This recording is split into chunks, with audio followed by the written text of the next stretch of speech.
অবশেষে আসলে আমরা চিন্তা করে পারছিলাম না যে আমরা ভালোবাসার জয় দেব নাকি ভাগ্যের জয় দেব। সো ফার্স্ট টাইম আমাদের কোনো গল্পে আমরা দুইটা এন্ডিং করছি, একটা হচ্ছে কুকির সাথে আরেকটা হচ্ছে জাংকুকের সাথে।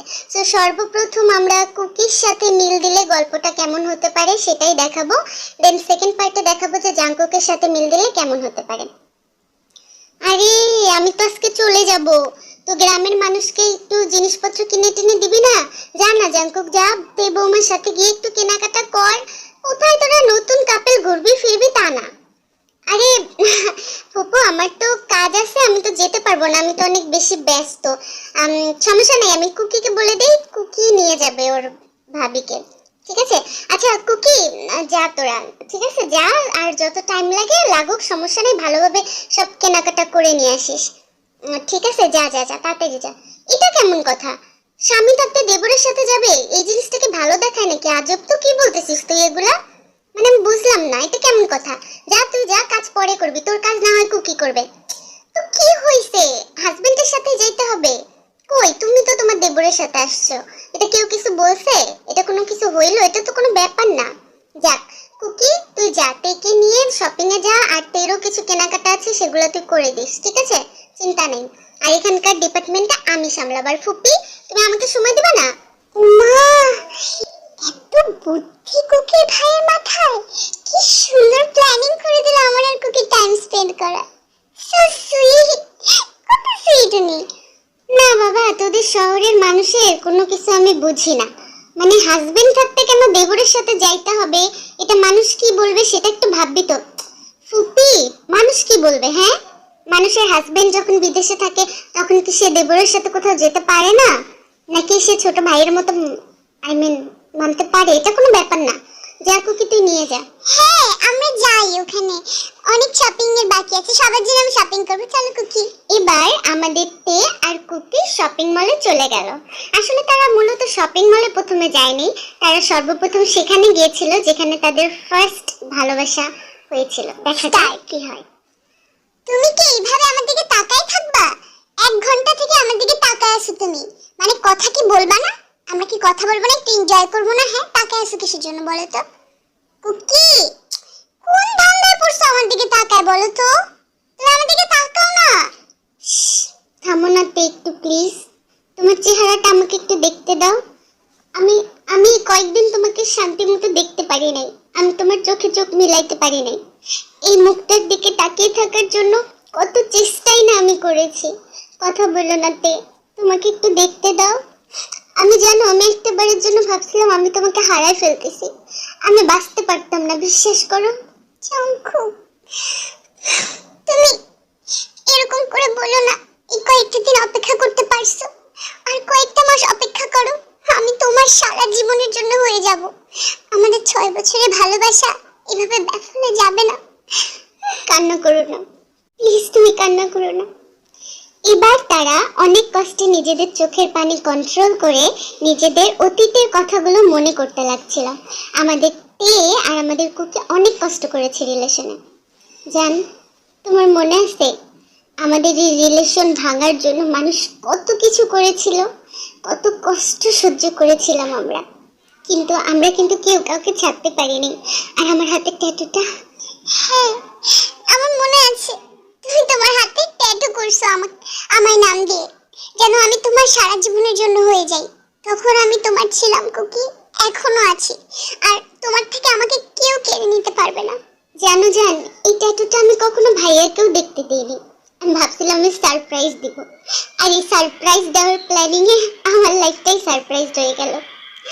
আমি শুধু হাতে না জান, তোমার নাম আমি আমার হৃদয়ে লিখে রেখেছিলাম, কিন্তু আমি কখনো ভাবি নাই আমাদের সাথে এরকম কিছু হবে। আমি বাঁচবো না তোমাকে ছাড়াতে, আমার সম্ভব না তোমাকে ছাড়া বাঁচা। আমি যখনই ভালোবাসার অনুভূতিটা বুঝেছি তখন আমি সেখানে তোমাকে স্থান দিয়েছি। জাঙ্কু প্লিজ কান্না করো না প্লিজ। আচ্ছা তুমি কি আমাকে কান্দাইতে আনছো? এটা বললে তো বাসায় কাঁদতাম, এখন একটু আমাকে হাসাও না, একটু হাসো, আমাকে একটু শাই ফিল করাও কুকি, প্লিজ কিছু একটা করো। আচ্ছা কি করব আমার জানটার জন্য?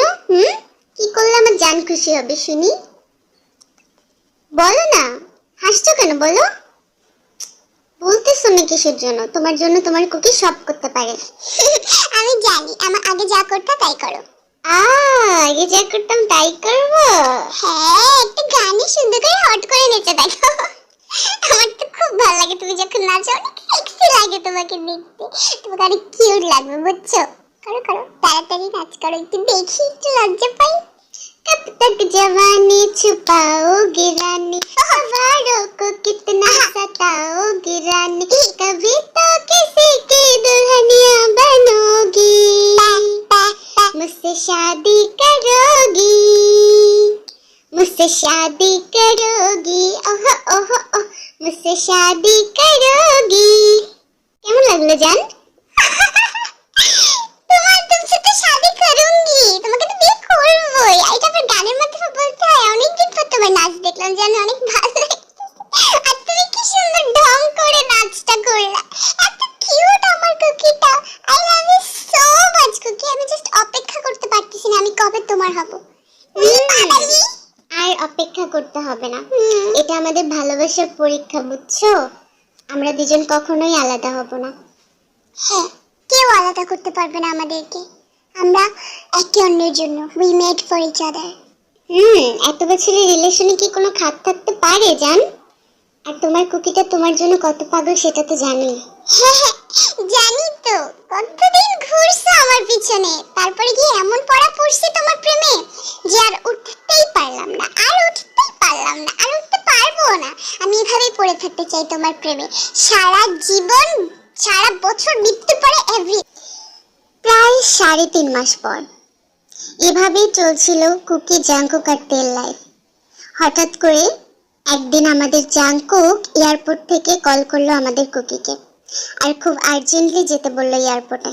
দেখা যাক। ভাইয়া তুমি এয়ারপোর্টে কেন ডাকছো? আর এই ব্যাগ ট্যাগ লাগেজ এগুলো নিয়ে কোথায় যাচ্ছ তুমি? তুমি আমাদেরকে ছেড়ে চলে যাচ্ছ ভাইয়া? কেন ভাইয়া?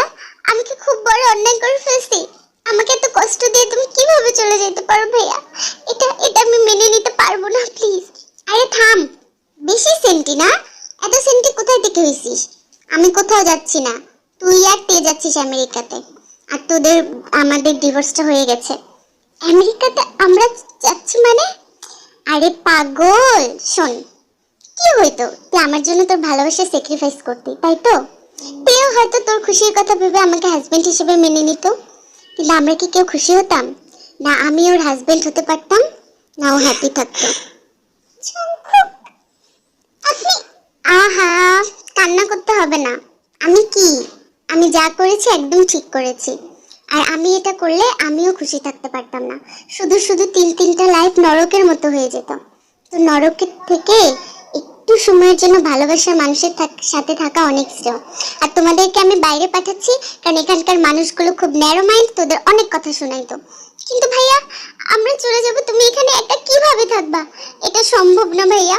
আমি তেকে যেমন ভালোবাসি আমি তোমাকে ঠিক ততটাই ভালোবাসি, তুমিও আমার লাইফে অনেক ইম্পর্টেন্ট। আমি তোমাকে এখানে একা কটু কথা শুনে রাখার জন্য যাব না, তুমিও আমাদের সাথে যাবা, না হলে আমি এখান থেকে একদমই যাব না। হা তোদের সাথে আমি যাব, তাই না? আর এখানকার বিজনেস গুলো কে দেখবে? ভাইয়া ছাড়া আর কেউ আছে দেখার মতো? তুই যা, ওখানে গিয়ে তেকে বিয়ে কর, আর আমারটা নিয়ে চিন্তা করিস না। আসলে একটা কথা কি জানিস, যাকে ভালোবাসো তার সাথে না থেকে যে তোমাকে ভালোবাসে তার সাথে থাকলে অনেক খুশি থাকা যায়। তো আমি চিন্তা করে দেখলাম যে ওর সাথে আমার ব্রেকআপ হবার পরেও সে এখন পর্যন্ত আমার অপেক্ষাই করেছে, বিয়ে করেনি। তো আমার মনে হয় আমার ভালোবাসাটা তে না, আসলে আমি ভালো ওকেই বাসতাম। আমি হয়তো কম্প্রোমাইজ করার জন্যই বিয়েটা করেছি, বাট তোর চোখে আমি ওর জন্য অনেক ভালোবাসা দেখছি। কিন্তু ভাইয়া, হ্যাঁ আমি তোকে অনেক ভালোবাসি, এটা সত্যি আমার কলিজা ছিঁড়ে যাচ্ছিল। কিন্তু তুমি কার কথা বলতেছো? কার কথা বলতেছি এখনো বুঝিস নাই? সিরিয়াসলি? ওকে, তাহলে তোদেরকে দেখাই দিই যে তোদের ভাবিটা কে। তোদের ভাবিটা সে যে আমাকে তে তো এমন ভালোবাসবেই না আমাকে কখনো, তে যেমন তোকে ভালোবাসে সে। আমি হলাম ওয়াইন। 5 বছর আগে আমাদের ব্রেকআপ হয়েছিল, কিন্তু দেখো আল্লাহ আবার ঠিক আমাদের এক করে দিয়েছে, কারণ আমাদের ভাগ্যে আমরা লেখা ছিলাম। বুঝছো, ভাইয়ের সাথে প্রেম ছিল অনেক আগে। হ্যাঁ আমাকে বলছিল। যাক, আপনি হ্যাপি, আমরা হ্যাপি থাকবো, তাই না কুকি? হ্যাঁ, সবাই সবার ভালোবাসাকে পেয়েছে। ভালোবেসে একসাথে থাকা অনেক ভালো। নিয়ে যাও আমেরিকা। এবার এই এন্ডিংটা তো আমাদের হয়ে গেল। এবার আমরা হাজবেন্ডের সাথে মিল হওয়া, আই মিন জাংকুকের সাথে তের মিল হওয়ার এন্ডিংটা দেখব, যেটা স্পেশালি আমার খুব পছন্দ, সুবর্ণের খুব পছন্দ। এটা আর আগেরটা আমার পছন্দ ছিল, আর ওটা আমার বার্থডে গিফট হিসেবেই বানাই। আচ্ছা দেখা যাক। আচ্ছা শোন বাবা, আমি তো গ্রামে চলে যাব, তো তোদের কেনাকাটা কিছু করা লাগবে না? যা না, বৌমার সাথে গিয়ে একটু কেনাকাটা কর। আমার আজকে সন্ধ্যার সময় ট্রেন। তোর চা ফুপা ওইদিকে কত অপেক্ষা করতেছে, বুড়া মানুষটা রান্না করেও খেতে পারে না। ঠিক আছে, যা একটু তাড়াতাড়ি যা। নতুন বউ স্বামী কোথায় ঘুরবে? ফুপি আমি যাব না, আমার আসলে অনেক কাজ আছে তো। এটা কুকি নিয়ে যাবে। কুকি নিয়ে যাবে কেন? জাংকুক থাকতে কুকি নিয়ে যাবে কেন? আর দেবর ভাবি এইভাবে নতুন অবস্থা বাইরে যাওয়াটা ঠিক না। তুই যা, তুই স্বামী হস, তুই যা প্লিজ। ফুপি আমার এখানে কাজ আছে, একটু বোঝার চেষ্টা করো প্লিজ। আর আমি তোমাকে সময় দিতেছি, ওরা যাক, সমস্যা নেই। এই তোরা যা প্লিজ, যা। এবার আমাদের কুকি আমাদের তেকে নিয়ে বাইরে যাওয়ার জন্য রেডি হচ্ছিল। আমাদের তে তার নিজের রুমে রেডি হচ্ছিল। সে কিছুটা খুশি আবার অখুশি। জান, একটা কথা বলার ছিল তোমাকে। হ্যাঁ বলো, কি বলবো? আমি রেডি হচ্ছিলাম, আমরা শপিং করতে যাব না, এই জন্য। বলো কি আছে কুকি, কি বলবা বলো। আসলে জান, তুমি এভাবে নাকের ফুল চুড়ি এগুলো পরে আছো, আমার কাছে মনে হবে যেন আমি অন্য কারো বউকে নিয়ে যাচ্ছি, আমার তেকে নিয়ে যাচ্ছি। এটা আমার একদমই মনে হচ্ছে না। তুমি এগুলো এগুলো খুলবো? তুমি কি পাগল কুকি? আমি একটা ম্যারিড মেয়ে, জাংকুককে আমি বিয়ে করছি, আমি এগুলো খুলে কেন? মানে আমি বুঝতেছো না কেন? মানে আমি তোমাকে বলতে চাচ্ছি যে তুমি এগুলো পরে গেলে আমার মনে হবে যে আমি অন্য কারো স্ত্রীর সাথে ঘুরতেছি, যেটা আমার কাছে ভালো লাগবে না। আমি আমার তেটাকে চাই। আমার তে তো নাকের ফুল চুড়ি এগুলো কখনোই পরতো না। এগুলো খুলে ফেলো প্লিজ, প্লিজ জান, আমার কথাটা শোনো। আমরা একটু আমাদের পুরনো স্মৃতিগুলো তাজা করব। খুলে ফেলো। Jungkook, you can't force me. আমি তোমার ভাইকে বিয়ে করছি। আমি জাংকুক না, আমি Cookie. Sorry Cookie, you can't force me. ও, তাহলে তুমি স্বীকার করতেছো যে তুমি হাজবেন্ডের চিহ্ন বহন করে বেড়াচ্ছ? আমার হাজবেন্ড তোমার ভাই, আর ওর সাথে আমার এখনো ডিভোর্স হয়নি। আমি এগুলো খুললে ওর অমঙ্গল হবে, আর নিশ্চয়ই আমি বিবাহিত অবস্থায় তার অমঙ্গল চাই না। ঠিক আছে, আমি এগুলো খুলতে পারবো না, এভাবে আমাকে নিয়ে যেতে হবে। আমি স্টিল একটা ম্যারিড মেয়ে, আর এটাই তোমার অ্যাকসেপ্ট করতে হবে। বাহ, যাক, আমার তেটা চোখে চোখ রেখে সত্য কথা বলা শিখে গেছে। আচ্ছা সমস্যা নেই, তুমি চলো, আমি তোমাকে এইভাবেই সাথে নিয়ে যাব। আর আমিও চাই না আমার ভাইয়ের অমঙ্গল হোক। তুমি আমাকে ভুল বুঝতেছো। না, আমি কোনো ভুল বুঝি নাই তে, ভাবি কোনো কিছু ভুল বুঝি নাই। চলো যাই, ফুপি চলে যাবে তো, দেরি করার দরকার নেই। পরে ভাইয়া ভাববে আমরা কেন দেরি করতেছি, তাই না? ভাই দেবে, তোমাকে নাকের ফুল চুড়িতে অনেক সুন্দর লাগে। কুকের কথা নিয়ে তুমি কেন মাইন্ড করতেছো? আমি তো এই জন্য বললাম কারণ আমরা এখনো ম্যারিড। তুমি যদি আমাকে না বুঝো কুকি, এই সময় আমাকে কে বুঝবে বলো? তুমি কেন এমন করতেছো বাবু? Please try to understand. আমি ওভাবে বলতে চাইনি। হ্যাঁ আমি বুঝতে পেরেছি, আমি বুঝতে পেরেছি। বয়ফ্রেন্ডের কোনো চিহ্ন কোনো নারী বয়ে বেড়াতে পারে না, এটা বৈধ না। হাজবেন্ড একটাই পারে। সো আমি তো এখনো তোমার বয়ফ্রেন্ড, আমার কোনো রাইট নেই এটা বলার। এবার এগুলো হয়ে যাওয়ার পর তারা শপিং করে তো চলে আসছে। আর ঠিক কয়েকদিন পর তারা পাশেই একটি ছোট্ট পাহাড়ের মধ্যে বেড়াতে গেল। আমাদের জাংকুক আর কুকি তো উঠে গেল, কিন্তু তে উঠতে পারছিল না, তাই সে হাত বাড়িয়ে দিয়ে বলল, এক্সকিউজ মি দুইটা ছেলে, তোমরা যে উপরে ঠাস ঠাস করে উঠে গেলা, তোমরা কি জানো না কিছু একটা তোমাদের মেয়ে আছে? আর আমি কিভাবে পাহাড়ে উঠতে পারি শাড়ি পরে? একটু তো হাত বাড়ায় আমাকে তুলতে পারো, তাই না? কুকি, তের দিকে হাতটা বাড়া, ওকে টেনে তোল। তের খুব কষ্ট হচ্ছে, আর তাছাড়া ও উঁচু অনেক ভয় পায়। তো তে হাত দাও, তোলো। কি বলতেছো? আমি কুকি তোমার হাত ধরে কিভাবে উপরে উঠবো? এখানে সবাই জানে আমরা ম্যারিড, আমি জাংকুকের সাথে বিয়ে করছি। মানে তুমি আমার হাতটাও ধরতে পারবে না? এটার জন্য তোমার এত কিছু বলতে হবে? না, তুমি তোমার হাত ধরে যদি আমি উঠি এখানে আমার হাজবেন্ডের উপস্থিতিতে, তাহলে লোকে আমাদেরকে খারাপ বলবে। আমি পারবো না তোমার হাত ধরে উঠতে সবার সামনে, আর আমি জাংকুকের হাত ধরে উঠতে পারবো না। আমি চলে গেলাম, তোমরা থাকো, তোমরা ঘোরো। এই দোটানার মধ্যে আমি থাকতে পারবো না, গেলাম। আমার হাত ধরতেও আমার থেকে কত ভাবতে হয়। এবার এভাবে অনেকটা সময় কেটে গেল। হঠাৎ করে ঠিক 3.5 মাস পর হঠাৎ কোনো অজানা ব্যক্তি আমাদের কুকিকে ফোন দিয়ে বলল যে জাঙ্কুককে কেউ ছুরি মেরেছে। এ কি ভাইয়া, কে করলো তোমার এই অবস্থা? এই তুই আমার ভাইকে কেন মারছিস? বল বল, কি দোষ করছিল আমার ভাইয়া? তোর কি ক্ষতি করছিল? কেন তুই মারলি আমার ভাইকে? বল আমাকে, বল। তোকে কে পাঠাইছে বল, আজকে আমি তোকে এইখানে মেরে ফেলবো। তোর সাথে আর কে কে ছিল বল আমাকে। তুই কেন আমার ভাইয়াকে মারছিস? আমার ভাইয়া কারো ক্ষতি করার কোনো লোক না। কেন মারছিস বল, কথা বলতেছিস না কেন? আজকে তোকে আমি এখানেই পুঁতে ফেলবো, বল আমাকে। এরপর আমাদের কুকি জাঙ্কুককে হসপিটালে নিয়ে গেল আর তেকে খবর দিল। তে যখন জানলো যে আমাদের জাঙ্কুকের পেটে ছুরির আঘাত লেগেছে, তখন সে যত দ্রুত সম্ভব হসপিটালে চলে আসলো। কুকি, কি হয়েছে জাঙ্কুকে? তুমি আমাকে এত আর্জেন্টলি কেন ডাকলা? কি হয়েছে আমার হাজবেন্ডের? ও ঠিক আছে তো? তুমি এত ইরেসপন্সিবল কিভাবে? তুমি থাকতো ওর কিভাবে ক্ষতি হইলো? বলো কুকি, আমাকে জবাব দাও। শান্ত হও। আসলে ভাইয়া এগুলো নিজের ইচ্ছে করেছে তোমার আমার পথ থেকে সরে দেওয়ার জন্য। সে নিজেই চাইছে যেন সে মরে যায়, মরে গিয়ে আমাদেরকে মুক্ত করে। কি? ও এরকমটা চাইলো আর তুমি করতে দিলা? আমার জন্য কেউ মরুক সেটা নিশ্চয়ই আমি চাইবো না। আমি এতটাও স্বার্থপর না কুকি, না। এবার কিছুক্ষণ পর ওটি থেকে ডক্টর বের হলো। বের হয়ে জানতে চাইলো আমাদের জাঙ্কুকের গার্ডিয়ানকে, কারণ বন্ড সই করতে হতো, এই জন্য। দেখা যাক কি হয়। জাঙ্কুকের গার্ডিয়ান আমি ওর ওয়াইফ। ও আমাকে বিয়ে করছে ডাক্তার। প্লিজ যেভাবেই হোক আমার হাজবেন্ডকে বাঁচান। আমার হাজবেন্ডের যেন কোনো ক্ষতি না হয়। আমি এই বয়সে বিধবা হতে চাই না। প্লিজ কিছু একটা করেন, আমার হাজবেন্ডের যেন কিছু না হয়। কুকি কিছু বলো না প্লিজ, কিছু বলো ডাক্তারকে। কিছু হবে না, তুমি চিন্তা করো না, ভাইয়া ঠিক হয়ে যাবে। আর ডক্টর আপনি আমার ভাবিস সই নিন। হ্যাঁ, ঠিক হয়ে যাবে। জাঙ্কুকে কিছু হইতে পারে না। এভাবে আমাকে রেখে আমাদেরকে রেখে ভাবে যাইতে পারে না। আমি আমি আল্লাহর কাছে আমার বিশ্বাস আছে যে ও ঠিক হয়ে যাবে। প্লিজ তাড়াতাড়ি কিছু করেন ডক্টর, প্লিজ। আমার তো হইছে না, আমার জানি কেমন লাগতেছে। আল্লাহ তুমি সব ঠিক করে দাও। এবার অনেকক্ষণ অপারেশন হওয়ার পর আমাদের জাঙ্কুক ঠিক হয়ে গেল। এবার তার ওটিতে। ভাইয়া তুমি কেন এটা করছিলে ভাইয়া? আমি সবকিছু জানতে পারছি। তুমি আর কত ত্যাগ করবা, কত ত্যাগ করবো বলো? তুমি এভাবে ত্যাগ করা যায় বলো? আর তুমি হাজবেন্ড, বুঝছো? কেন এরকম করছেন আপনি? আমি আসলে তোদেরকে সুখী দেখতে চাইছিলাম, আর আমি বেঁচে থাকতে এটা হয়তো করতে পারতাম না।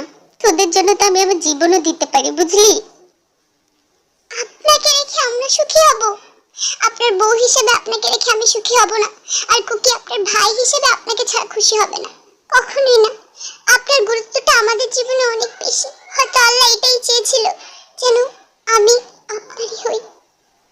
হ্যাঁ ভাইয়া, এটা আমারও বিশ্বাস যে আল্লাহ হয়তো এটাই চেয়েছিল, নাহলে তো বিয়েটা আমার সাথেই হইতো। যদি আল্লাহ চাইতো আমি কুকির সাথে থাকি, আমার জীবন ওর সাথেই সুখের হবে, তাহলে কখনোই এই ঘটনাটা ঘটতো না। সে নিশ্চয়ই চায় যেন আমার মিল আপনার সঙ্গেই হয়। আর আমার স্বপ্ন মহান আল্লাহ তাআলার সিদ্ধান্তের উপর কিছুই না। আমি আপনার সঙ্গেই থাকতে চাই। কিন্তু কুকির কি হবে? আমার ভাইটা, ওর কি হবে? ওর লাইফটা তো আমি এইভাবে নষ্ট হতে দিতে পারি না। এটা আমি বড় ভাই হয়ে কখনোই পারবো না, কারণ আমার কুকি আমার কাছে অনেক ইম্পর্টেন্ট। ও আমার জান, ও আমার প্রাণ, ও আমার সবকিছু। আমি ওকে অসুখী করে আমি সুখী হতে পারবো না। তে বিশ্বাস করো, আমি আমার নিজের প্রতি খুব রাগ হয়। আমি যদি একটাবার বুঝতাম, একটাবার জানতাম, তাহলে আমি কখনোই তোমাদেরকে আলাদা হতে দিতাম না। এই বিয়েটা আমি কখনোই করতাম না, কখনোই না। ভাইয়া এখন একটু চুপ হবা প্লিজ। আমি ঠিক আছি সত্যি। প্লিজ জাঙ্কু, কান্না করো না। দেখো, হ্যাঁ আমি কুকিকে ভালোবাসি, কিন্তু তুমি আমার মঞ্জিল। হ্যাঁ ভাইয়া ঠিক আছে, ভালোবাসার যদি আমরাই ভুল করছি, আমাদের উচিত ছিল আমাদের ভাগ্যে কে আছে তার জন্য অপেক্ষা করা, তাই না? এটা বলবো না যে ভালোবাসা ভুল, তবে যা হয়েছে তা মেনে নিতে হবে। আর ভাইয়া আমি বুঝে গেছি যে তুমি যাকে ভালোবাসো তার সাথে না, যে তোমাকে ভালোবাসে তার সাথেই সুখী হওয়া যায়। আর এখন টেনশন কি, ভাই ভাবি দুইজন আছে, দুইজন মিলে আমার জন্য ফিউচারে একটা ওয়াইফ খুঁজবা। আমি তোমাদের বিশ্বাস করি। হ্যাঁ জাঙ্কুক, আর আমি মিলে তোমার জন্য এমন কাউকে খুঁজবো যে পুরো আমার মতোই হবে। আমরা খুঁজবো? হ্যাঁ, কেন আপনি খুঁজবেন না? আপনি আমাকে ভালোবাসেন না? বলেন। ভালো না বাসলে সমস্যা নেই, তবে আমি একটা মেয়ে সিলেক্ট করে রাখছি কুকির জন্য। ওই যে আমাদের কলেজের মেয়েটা অনেক পছন্দ করতো যে তোমাকে, কুকি এখনো করে। বাইন। হ্যাঁ, কুকিকে এখন আমি অনেক ভালোবাসি। আসলে উপরওয়ালা এইভাবে সেট করে রেখেছে আমার সাথে আমার ওয়াইএনকে, আর আমার ভাবির সাথে আমার ভাইকে। ঠিক না ভাবি, বলেন? হ্যাঁ হ্যাঁ, ঠিক বলছো, নাহলে এমন কিছু হইতো না। ঠিক আছে, তুমি তো বিদেশে যাবা, 2 বছর পর এসে কুকি বিয়ে করো, তাই না? হ্যাঁ জান, আমার এখন অনেক ভালো লাগতেছে আমার ভাইটা।